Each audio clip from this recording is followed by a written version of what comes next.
My husband thought he was picking up his future. Instead, he was walking straight into his reckoning, and I had the best seat in the house for the show. Let me set the scene. Tuesday, November 12th, Nashville International Airport, Terminal C. I'm standing at baggage claim, exhausted from 3 days organizing Charleston's wedding expo, when I see him. My husband of 14 years, Marshall Hawthorne. Dr. Marshall Hawthorne, holding a handmade poster board that says, "Welcome home, beautiful," with little hearts drawn around it. Here's the thing about Marshall. In our entire relationship, the most romantic gesture he ever managed was ordering takeout from the nice Italian place instead of the cheap one. The man once gave me a Costco gift card for our anniversary. He said it was practical. So you can imagine my shock when I see him with not just a poster, but an enormous bouquet of peonies. My favorite flowers that I've mentioned approximately 800 times always met with his blank stare and a comment about how flowers just die anyway. But wait, it gets better. I'm standing there, partially hidden behind a family reunion, watching my husband shift his weight like a teenager at prom. He's wearing the navy cashmere sweater I bought him last Christmas, the one he claimed made him look too fancy for the hospital. His hair is actually styled. Marshall Hawthorne, who considers running his fingers through his hair adequate grooming, used product. And then I see her. She comes running through the terminal like she's in a Nicholas Sparks movie. Long dark hair flying, designer carry-on bouncing, smile that could sell toothpaste. She can't be more than 28, maybe 30. She's wearing a dress, at an airport. Who wears a dress on a plane unless they're trying to impress someone? Marshall's face lights up like Christmas morning. He drops the poster and opens his arms. She launches herself at him, and he catches her, spinning her around while she wraps her legs around his waist.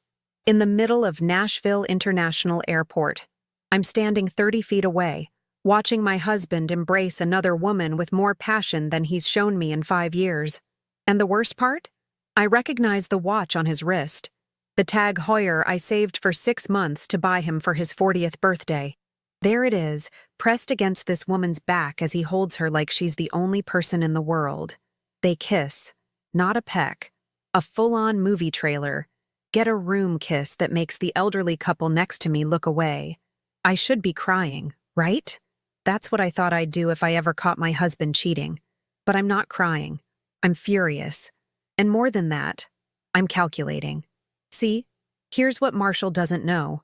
I'm Vera Hawthorne, and I plan events for a living. Not just any events. Luxury events. Weddings for Nashville's elite, charity galas, corporate parties where million-dollar deals get made over champagne. I orchestrate perfect moments for a living. I control narratives. I turn visions into reality flawlessly.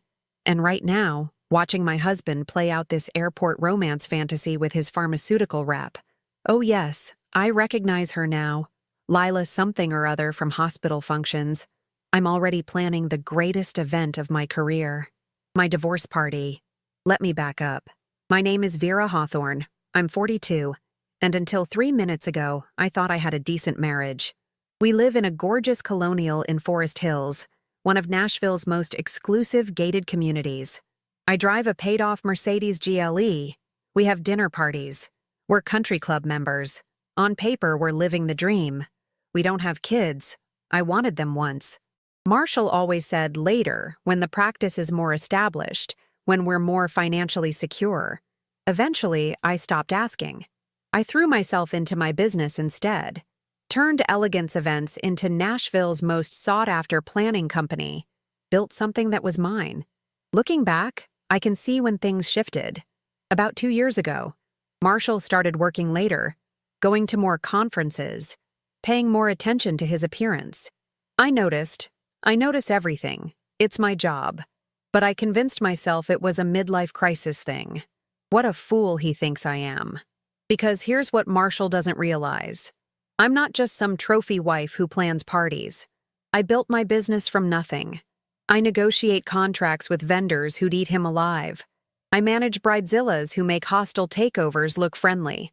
I've dealt with catastrophes that would make a battlefield surgeon weep, all in heels and a smile. Marshall Hawthorne has no idea who he's dealing with. I watch them break apart. She's giggling while he retrieves her luggage. They walk right past me, close enough that I smell her perfume, something floral and expensive, close enough to see the small Tiffany & Co. bag hanging from her wrist. Oh, Marshall. I pull out my phone and start taking pictures, quick snaps that look like I'm scrolling social media. The two of them walking, his arm around her waist. Marshall loading her bags into his car, the Audi Q7 we bought together, that I make half the payments on. A clear shot of them kissing against the driver's side door. I take video too. Nothing suspicious, just a woman on her phone like everyone else. They drive away. Marshall doesn't glance toward my parking spot 3 rows over. Why would he? He thinks I'm landing tomorrow afternoon. He thinks he has another 24 hours to play house before his boring wife comes home. I stand in that parking garage for 5 minutes after they leave, and I start to laugh. Not sad, hysterical laughter. Genuine, this is actually hilarious laughter. Because Marshall has made the classic mistake every cheater makes. He underestimated me. He sees the woman who plans parties, who makes sure his dry cleaning is picked up and his bourbon is stocked, who smiles at his colleagues' boring stories and doesn't complain when he cancels date night. He doesn't see the woman who negotiated a 6-figure contract with Vanderbilt last month, who has personal cell numbers of half the judges in Davidson County, who knows exactly how much we have in every account because I've been managing our finances for 14 years while he played doctor. I get in my car, but I don't drive home. I point toward downtown, toward my office on Broadway, where I keep files on everything, every receipt, bank statement, credit card charge from the last 5 years, because documentation is everything, and I'm about to document the hell out of Marshall Hawthorne's biggest mistake. I'm not some passive victim waiting to be discarded. I'm Vera Hawthorne. I've planned events for governors, senators, country music stars, and Nashville's wealthiest families. I've coordinated weddings with 500 guests and million-dollar budgets. If Marshall wants to play games, I'm about to teach him he's been playing checkers while I've been playing chess. This is going to be the event of a lifetime. My magnum opus. The party to end all parties. And Marshall Hawthorne is going to be the guest of honor at his own destruction. I park behind the office building and take the elevator to the 3rd floor. It's after 7 on a Tuesday, so the building is empty except for cleaning crew. I unlock my office and flip on the lights. This office has been my sanctuary for 8 years. The place where I built something real. While Marshall was building his orthopedic practice and apparently his secret relationship, I was building an empire. I sit down and open my laptop. I pull up our joint bank accounts first. And there it is. A paper trail lit up with neon signs. Regular transfers to a Venmo account. Small enough not to raise red flags. 200 here, 150 there. But when I scroll back 18 months, we're talking over $15,000. Charges at restaurants I've never been to. Fleming's Steakhouse on a Tuesday when Marshall said he was working late. Distillery on a Friday when he had a consultation. Adele's on Valentine's Day when he claimed the hospital board meeting ran long. I actually felt guilty that night. Guilty for being upset he missed our dinner reservation. He told me the board ordered fancy catering, discussed budget allocations for hours. I believed him. Hotel charges. Not many. Apparently Marshall isn't even good at cheating. But there are a few. The Hutton Hotel last March. Thompson, Nashville in July. 506 lofts in September. Then the real kicker. Tiffany & Co. for $2,847.82, dated October 28th, 2 weeks ago, on our joint credit card. You know what Marshall got me for our 13th anniversary? A spa gift certificate. To a strip mall day spa next to a Panera Bread. Because you work so hard, he said. I was grateful. I posted about it on Facebook with a heart emoji. Best husband ever. Meanwhile, he's dropping almost $3,000 at Tiffany for his girlfriend. I screenshot everything, every transaction, every charge, every suspicious date. I email them to myself at a private Gmail account Marshall doesn't know about. Then I dig deeper. Marshall isn't tech-savvy. He uses the same password for everything, his birthday plus MD. I've known this for years, so it takes me 30 seconds to access his iCloud account. I'm in his photo stream. Hundreds of photos. Lila at restaurants, Lila at Centennial Park, Lila on a weekend trip to Gatlinburg. 3 months ago, when Marshall told me he was at a medical conference in Memphis. Selfies of them together at the Bluebird Cafe, Pinewood Social. All the trendy spots Marshall said were too loud when I suggested we go. Then I find the treasure, a text thread between Marshall and Rick. Rick Chambers, Marshall's college roommate, best man at our wedding. Marshall, taking her to the Gulch tomorrow. Finally pulling the trigger. Rick, about time, man. You've been talking about leaving Vera for 2 years. 2 years? 2 years he's been discussing leaving me. Marshall, I know. But the timing has to be right. After the holidays. Don't want to ruin Christmas, you know. How considerate. He's perfectly fine ruining our marriage, but God forbid he ruins Christmas. Rick, you're too nice, just rip the Band-Aid off. Marshall, soon. Just need everything in place. The apartment lease is signed, and Lila's excited about moving in together. Marshall has an apartment, a lease, in the Gulch, one of Nashville's most expensive neighborhoods. Rick, what about the house? Marshall, Vera can have it. I don't care. I just want out. How generous. Marshall Hawthorne, philanthropist. Marshall, met with the lawyer yesterday. He says as long as we don't have kids, it should be pretty straightforward. Rick, see?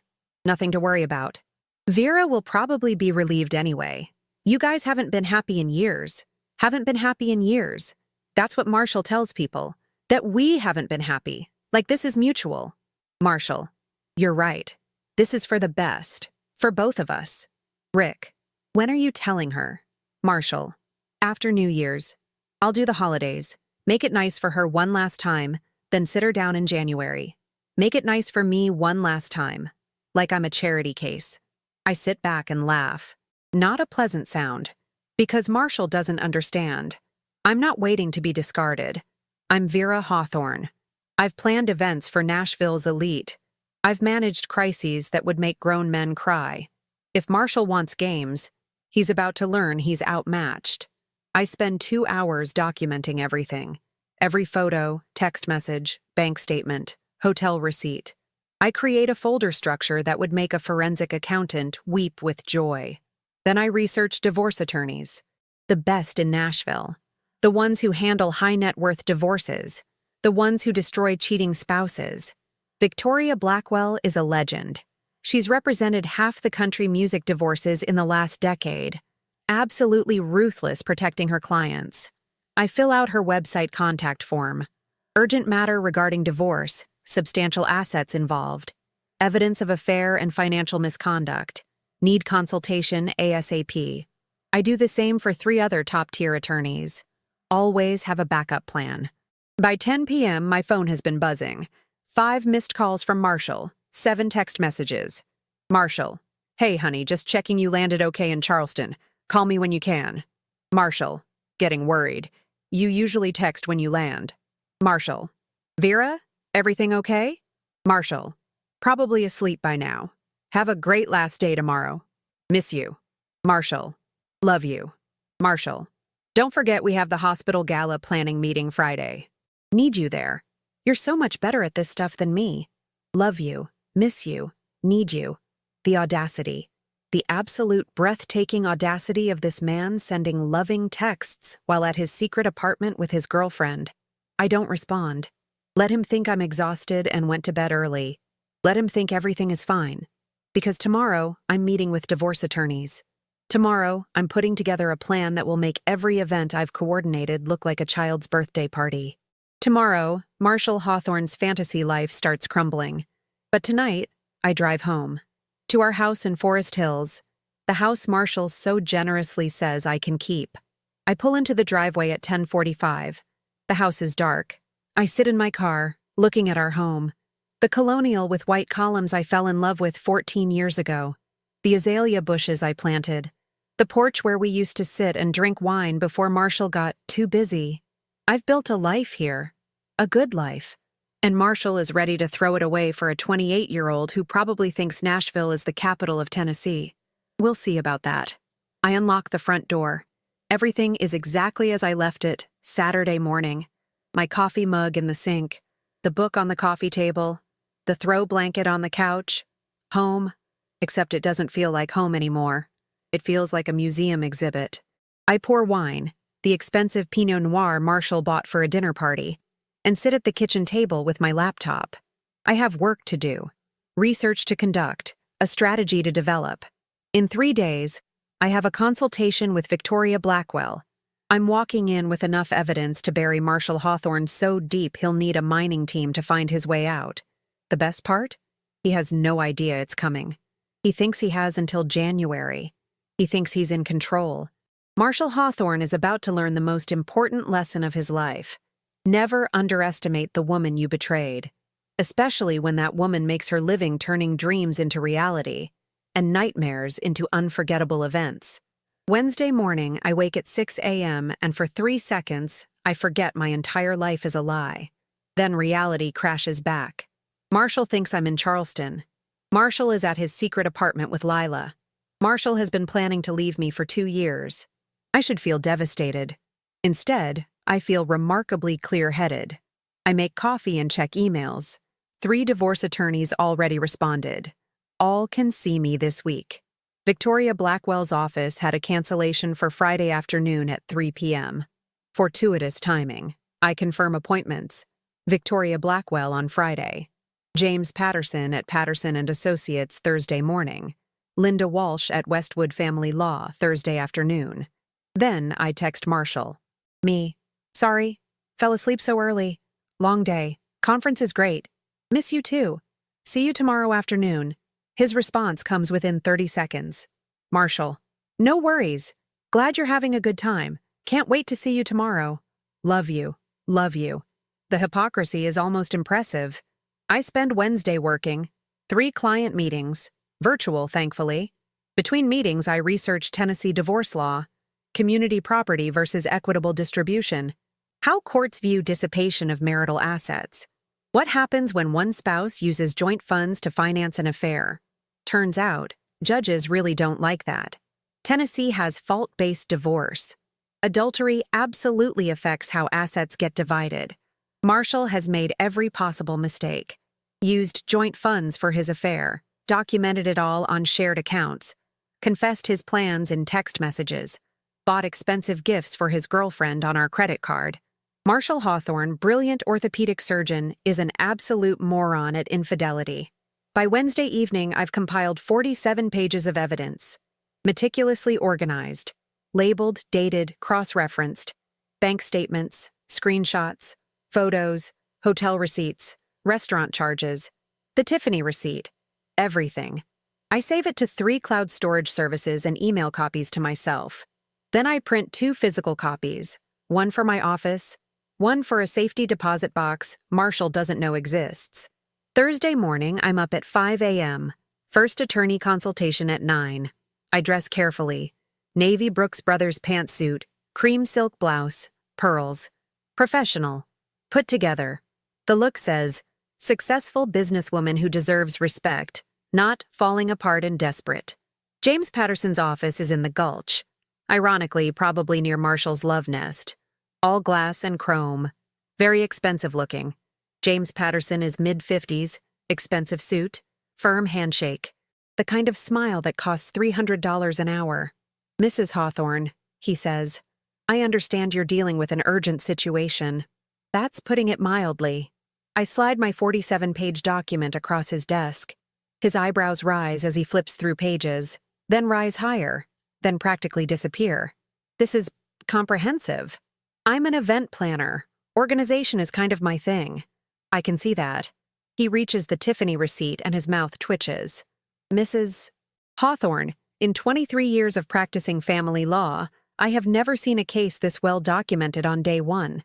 Is that good? Very good. For you. Less good for your husband. I tell him everything.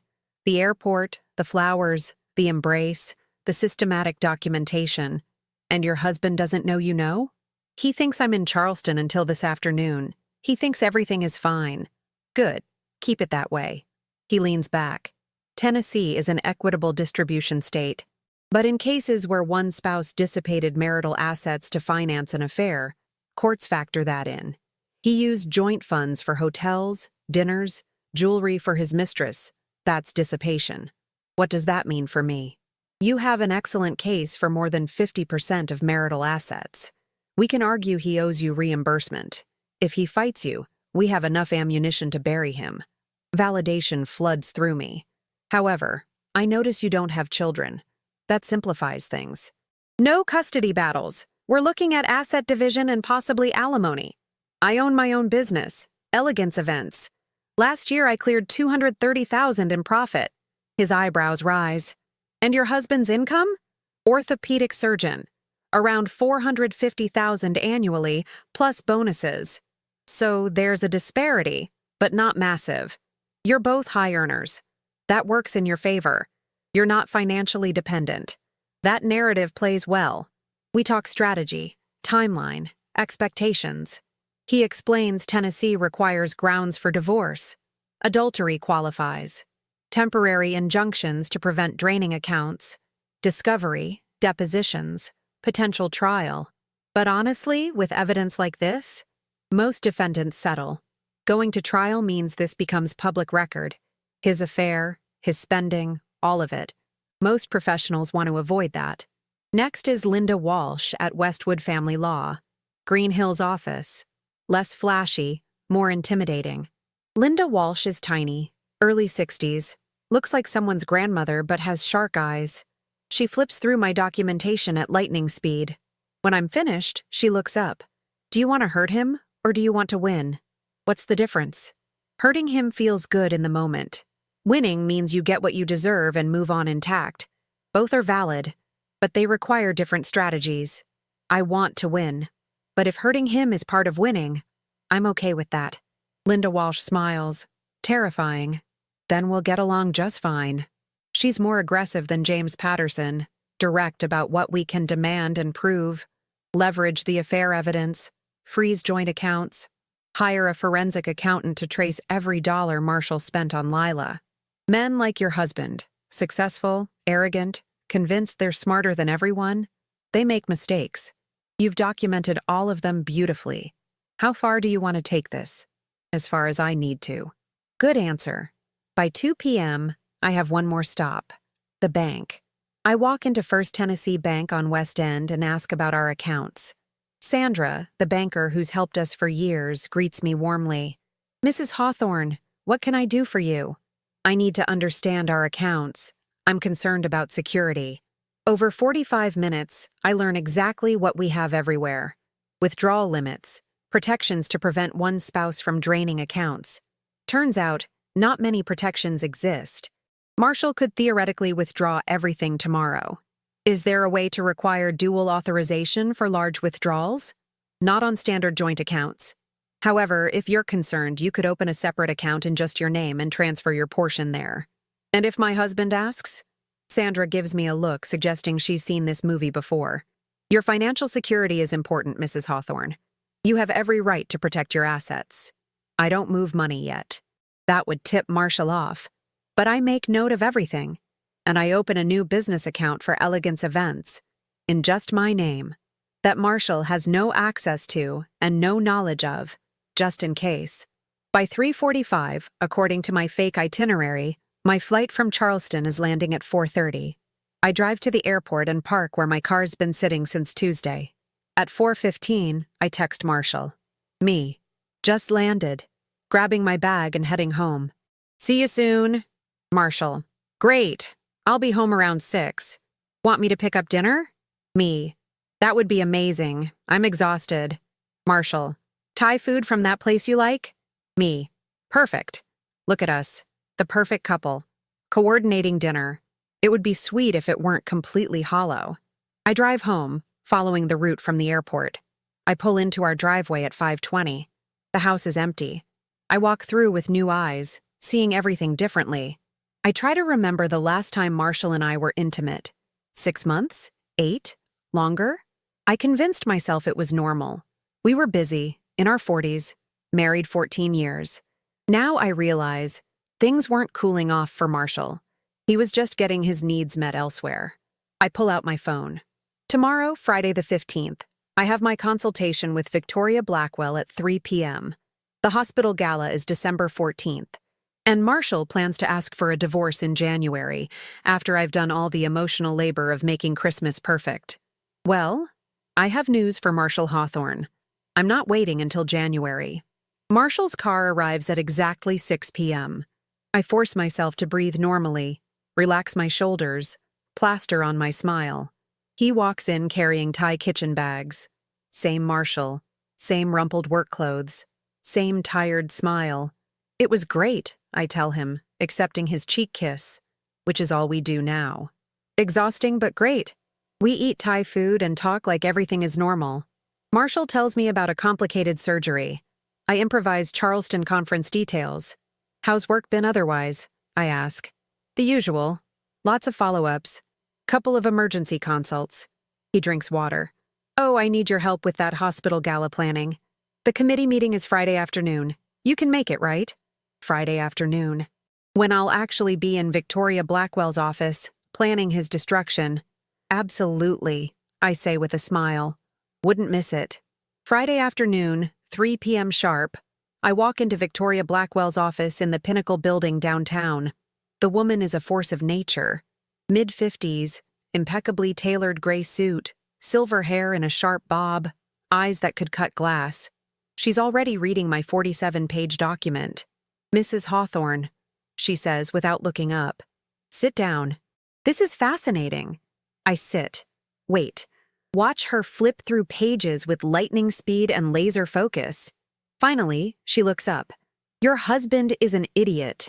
I'm starting to realize that. No, I mean clinically stupid when it comes to covering his tracks. I've seen seasoned criminals with better operational security. She taps the document. This is gift-wrapped evidence. Did he take a class in how to spectacularly fail at having an affair? Despite everything, I laugh. He's very smart about bones, less smart about everything else. Clearly. Victoria leans back. Let me be direct. You have 3 options. 1. We file immediately. Use this evidence to push for a favorable settlement. You walk away with more than your fair share plus reimbursement. Clean option. Fast, efficient, relatively painless. What's option 2? Long game. We monitor activities, gather more evidence, wait for the most strategically advantageous timing, right before a major professional milestone. Then strike. Revenge option. Slower, more satisfying, potentially more lucrative. And option 3? Victoria's smile is predatory. The public education option. We file, refuse to settle quietly, go to trial, make every detail public record, every hotel receipt, every text message, every dollar spent on his mistress. It all comes out in open court where reporters can access it, colleagues can read it. Professional reputation takes a permanent hit. That sounds expensive. It is. Also extremely effective if your goal is making sure he never forgets what he did. She pauses. But what I need to know? What do you actually want? Revenge is fun, but not always strategic. What's your end game? I think about this. Really think. I want Marshall to hurt, to lose something valuable, to understand consequences. But more, I want to win. Walk away with dignity intact, finances secure, life ready for whatever's next. I want Marshall to know he made the biggest mistake of his life underestimating me. I want option 1. But I want him to know it's happening at the worst possible moment. I want the element of surprise. And I want him to understand I knew everything, was 3 steps ahead, and he never had a chance. Victoria's grin could light up a stadium. Now that is something I can work with. Tell me, does your husband have any major professional events coming up? I think through Marshall's schedule, which I've been managing for years. The hospital is hosting a donor gala December 14th. Marshall is receiving an award for excellence in orthopedic surgery. Black tie, all major donors, hospital board, local media coverage. Perfect. And you're involved in planning this event? I'm the lead planner. Elegance Events is handling the entire gala. Victoria actually laughs. Oh, this is too good. So you'll be there, professionally, watching your husband receive an excellence award while knowing his life is about to implode. Mrs. Hawthorne, I think you and I are going to get along beautifully. We spend 90 minutes on strategy. Victoria explains we'll file divorce papers the week after the gala. Close enough that Marshall won't have time to hide assets, but far enough from the event that I maintain my professional reputation. With evidence this strong, most attorneys would advise immediate settlement, Victoria says. The alternative is trial and having this become public. Marshall's attorney will explain this. He'll understand fighting you is professional suicide. What if he fights anyway? Then we go to trial and destroy him. But honestly, men like your husband are cowards. They'll do anything to avoid public humiliation. He'll settle. How much can I expect? Victoria pulls out a calculator. I give her all the numbers. House equity, retirement accounts, savings, investments. She runs numbers. Conservatively, total marital assets of approximately $1.6 million. In a straight 50-50 split, you'd get $800,000. But given dissipation of assets and fault-based divorce grounds, I'd argue 60-40 in your favor. That puts you at $960,000. And the money he spent on Lila? That $15,000 plus? We demand full reimbursement. He pays you back every penny out of his share. $1 million. My share of a marriage that turned out to be elaborate fiction. When do we start? Today. I'll have my paralegal draw up initial paperwork. You sign documents, provide additional financial information, then we wait. You go back to normal life. Plan that gala. Smile at your husband. Play perfect wife for exactly 4 more weeks. Then, the week after he accepts his Excellence Award, we serve him with divorce papers. I leave Victoria's office at 4:45, feeling lighter than I have in days. I have a plan, an advocate, a strategy. Now I just have to survive 4 weeks. Marshall is home when I arrive, which is unusual for Friday evening. He's in the kitchen. Delicious smell from the oven. You're cooking? I ask, genuinely surprised. Thought I'd make your favorite. Chicken piccata. He's wearing an apron. When did we get an apron? You've been working so hard. Figured you could use a nice dinner. Suspicious. Marshall hasn't cooked in 3 years. That's so sweet. What's the occasion? No occasion. Just wanted to do something nice for my wife. We eat dinner, and it's actually good. We talk about the gala, the guest list, the award he's receiving. He's excited. I couldn't have gotten this far without you, he says, squeezing my hand. You've always supported me, Vera. Always been there. I don't say it enough, but I appreciate you. I want to throw wine in his face. I want to tell him I know everything. But I don't. I squeeze his hand back and smile. That's what partners do. We support each other. The next 3 weeks are a masterclass in compartmentalization. Days, I'm Vera Hawthorne, successful event planner, coordinating every detail of the hospital gala. Nights, I'm Vera Hawthorne, future divorcee, meeting with Victoria's paralegal, signing documents, planning Marshall's destruction. Marshall continues his double life with confidence. He's being suspiciously attentive. More dinners, more conversations. He even suggests a movie one weekend. I agree. We share popcorn. I laugh at appropriate moments. The whole time I'm thinking about how he's probably texting Lila. Thanksgiving comes. I host, as always. Marshall's parents from Kentucky. His sister Diane and husband from Memphis. I cook turkey, make homemade stuffing, bake 3 pies, play gracious hostess while Marshall's mother tells me I really should think about having children. We're happy as we are, Marshall says, arm around me. Besides, Vera's career is really taking off. Right, honey? Right, I agree, smiling while internally screaming. By December 14th, I'm running on pure adrenaline and spite. The gala is tonight. Marshall will receive his award.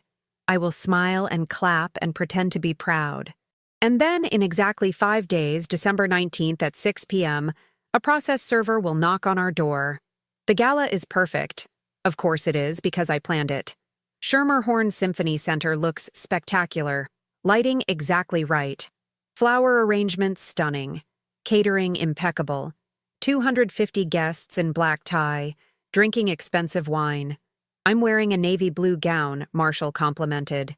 You look beautiful, he said, and sounded like he meant it. Marshall receives his award at 8 p.m. The hospital CEO gives a speech about excellence and dedication. Marshall walks up, accepts his crystal trophy, gives a humble speech about how he couldn't have achieved any of this without his incredible wife. Everyone applauds. Several people smile at me. One colleague mouths, "Lucky guy." I smile back. I clap. I play my role perfectly. And I think about December 19th. After the ceremony, there's dancing. Marshall asks me to dance. We sway to generic jazz while he tells me how grateful he is. "This night wouldn't have been possible without you," he says.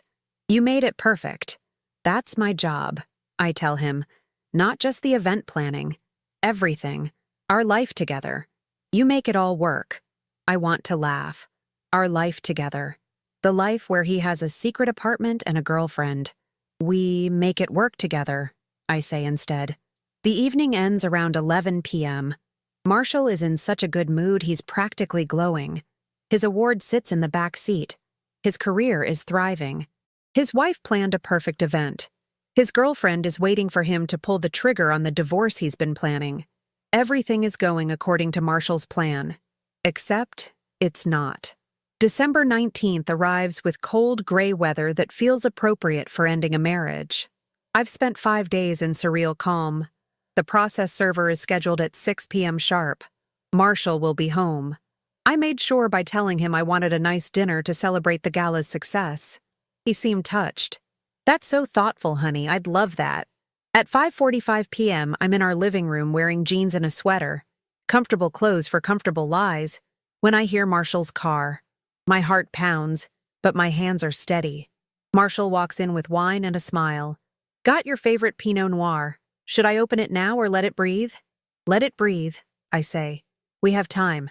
At exactly 6 p.m., there's a knock. Marshall looks confused. "Are you expecting someone?" "Actually, yes." "Could you get that?" He walks to the door. I watch from the living room as he opens it to find a man in a suit holding a manila envelope. "Dr. Marshall Hawthorne?" "Yes?" "You've been served." The man hands him the envelope and walks back to his car. Marshall stands in the doorway, staring at the envelope like it might explode. Then he slowly closes the door and turns to me. "Vera, what is this?" "Open it and find out," I say calmly. His hands shake as he opens it. I watch his face as he reads. Confusion, shock, fear. Petition for divorce? His voice cracks. "Vera, what? I don't understand." "Really?" I stand, crossing my arms. "Let me help you understand, Marshall. Tuesday, November 12th. Nashville International Airport. You, with flowers and a poster board, picking up your girlfriend Lila." The color drains from his face. "I can explain." "Oh, I'm sure you can. Just like you can explain the secret apartment in the Gulch, the $15,000 on hotels and dinners, the Tiffany jewelry on our credit card. Should I keep going? How did you—" He stops. "You saw us. At the airport. I saw you. I photographed you. I documented everything. Every text message where you told Rick you were planning to leave me. Every hotel receipt. Every romantic dinner. I have it all, Marshall. Every single piece of evidence." He sinks onto the couch, still holding the papers. "Vera, please, let me explain. It's exactly what I think. 2-year affair. Secret apartment. You were going to wait until after holidays to ask for divorce because you didn't want to ruin Christmas. Did I miss anything?" His silence is answer enough. "Here's what's going to happen," I continue.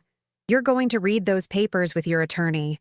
You're going to see the evidence, and trust me, it's comprehensive. You're going to realize fighting me means all this becomes public record. Your affair, your spending, all of it. Then you're going to agree to my terms." What terms?" 60-40 split in my favor. Full reimbursement for every penny you spent on Lila. You don't contest anything. Don't drag this out. Don't try to paint yourself as victim. You sign, we divide assets, we move on. 60-40? Vera? That's not fair. Fair? I actually laugh. Was it fair when you spent our money on hotel rooms? Used our credit card to buy her jewelry? Lied to me for 2 years? He has no answer. Tennessee is a fault-based divorce state, I continue. Adultery is grounds. Dissipation of marital assets affects property division. Judges don't like when spouses use joint funds to finance affairs. So yes, Marshall, 60-40 is generous. If we go to trial, I'll ask for 70-30, and I'll probably get it. His hands still shake as he flips through pages. I never meant to hurt you. But you did. And the worst part? You were planning to keep hurting me. Let me plan Thanksgiving, host your family, coordinate Christmas, smile through it all while knowing you were leaving. Use me for one more holiday season, then discard me in January. It wasn't like that.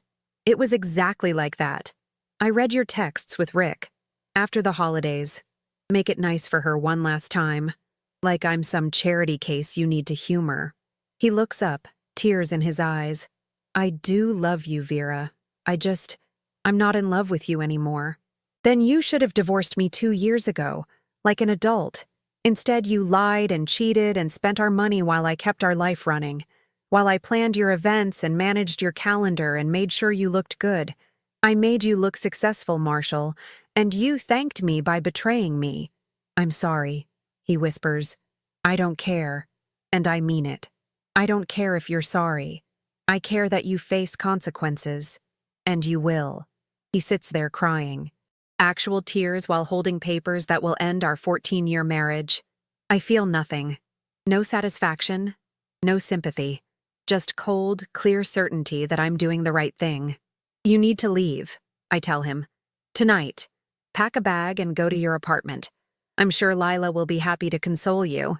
Vera, please. No, you don't get to please me. You had 2 years to be honest. You chose to lie. So now you leave. Let your attorney handle everything. And pray I don't change my mind about keeping this quiet. Marshall stands slowly, like he's aged 10 years. What about Christmas? My family. Your family can celebrate with you and Lila. Or you can tell them the truth about why your marriage ended. That's up to you. He walks toward the stairs, then stops. For what it's worth, I really am sorry. You deserved better. You're right. I did. Now go pack. 30 minutes later, Marshall comes downstairs with a suitcase. He pauses at the door, like he wants to say something else. Don't, I tell him. Just go. He goes. The door closes, and I sit in the silence of my house. My house now, really. I wait for emotions to hit. The sadness, the grief, but they don't come. Instead, I feel lighter. My phone buzzes. Victoria Blackwell. Victoria. Process server confirmed delivery. How are you holding up? Me. Better than expected. He left. It's over. Victoria. The beginning of the end. His attorney will be in touch within 48 hours. Get ready for negotiation. Me. I'm ready. The next weeks are a blur of legal meetings. Marshall's attorney, a tired-looking man named Gerald, contacts Victoria on December 21st. They schedule a meeting for December 27th. I spend Christmas alone. Intentionally alone. I order Chinese takeout, watch rom-coms. Don't think about Marshall or Lila or the life I thought I had. The negotiation meeting is surprisingly painless. Marshall doesn't want to fight. His attorney lays out a counteroffer, 55-45 split, and he'll reimburse the $15,000 over 2 years instead of immediately. Victoria looks at me. I nod. Acceptable. But I want it in writing that he admits to the affair and dissipation of assets. No ambiguity? Gerald sighs. Marshall nods miserably. We hammer out details. I keep the house. I'll refinance to buy out his equity. We split retirement accounts according to percentage. Investment accounts get divided. I get the Mercedes, he keeps the Audi. By January 15th, we have a signed settlement. By February 3rd, the divorce is finalized. 14 years of marriage ended with a judge's signature. I walk out of the courthouse that cold February morning as Vera Hawthorne, though I'm already planning to legally change back to Vera Caldwell. Fresh start, clean slate. My phone buzzes with an unknown number. Unknown. I hope you're happy.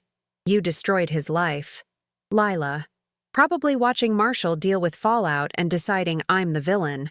I delete the message without responding. She's not worth my time. 6 months later, I'm in my renovated home office. I turned Marshall's old study into workspace for elegance events. When my phone rings. Vera Caldwell speaking. Ms. Caldwell, this is Jennifer Davis from Nashville Lifestyle Magazine. We're doing a feature on successful female entrepreneurs in Nashville. Your name came up repeatedly. Would you be interested in being interviewed? Absolutely. The interview happens 2 weeks later. Jennifer asks about my business, growth strategy, memorable events. She asks delicately about my recent divorce. It was a learning experience, I tell her honestly. I learned I'm stronger than I thought, that I can handle anything life throws at me, and that sometimes the worst thing that happens turns out to be exactly what you needed. The article runs in September. The headline, Vera Caldwell, Building an Empire, One Event at a Time. There's a photo of me in my office, confident and successful. No mention of being anyone's wife or ex-wife. Just me, my business, my achievements. The article brings 3 new high-profile clients. My calendar fills for 18 months. Elegance Events becomes the most sought-after planning company in Nashville. I hire 2 additional planners to keep up. I run into Marshall once, at a charity event I'm coordinating in October. He's there with Lila, who looks significantly less glamorous than at the airport. Turns out, being with Marshall in reality is different from being the exciting secret girlfriend. Marshall sees me, and his face goes pale. I smile, wave politely, turn back to my conversation with a potential client. I don't have time for my past. I'm too busy building my future. It's been a year since I discovered Marshall's affair at the airport. A year since my world fell apart and I realized I had to rebuild it. And here's what I've learned. Sometimes the trash takes itself out. Sometimes the worst betrayal leads to the best transformation. Sometimes losing what you thought you wanted makes room for what you actually need. I'm not grateful for what Marshall did. I'm not going to pretend his affair was some blessing in disguise.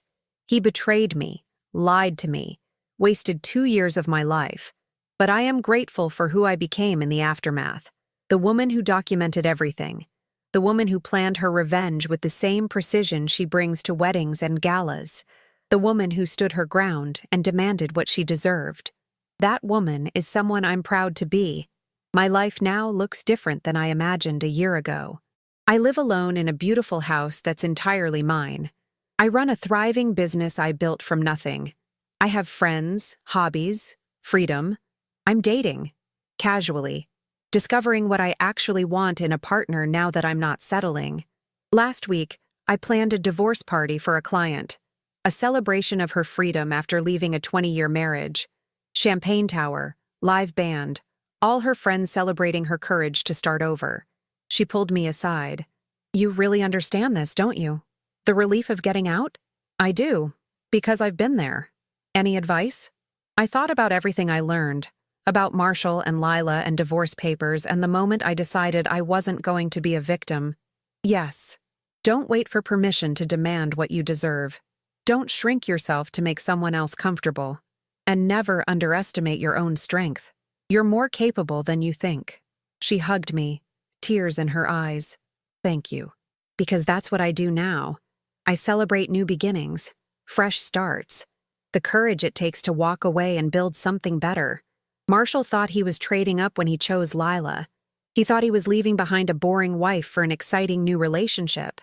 What he actually did was lose the woman who made his life work, who managed his career, planned his events, handled his family, and asked for almost nothing in return. And he'll figure that out eventually. Maybe he already has. But that's not my problem anymore. I have galas to plan, businesses to run, and a life to live. A life that's entirely mine, built exactly how I want it.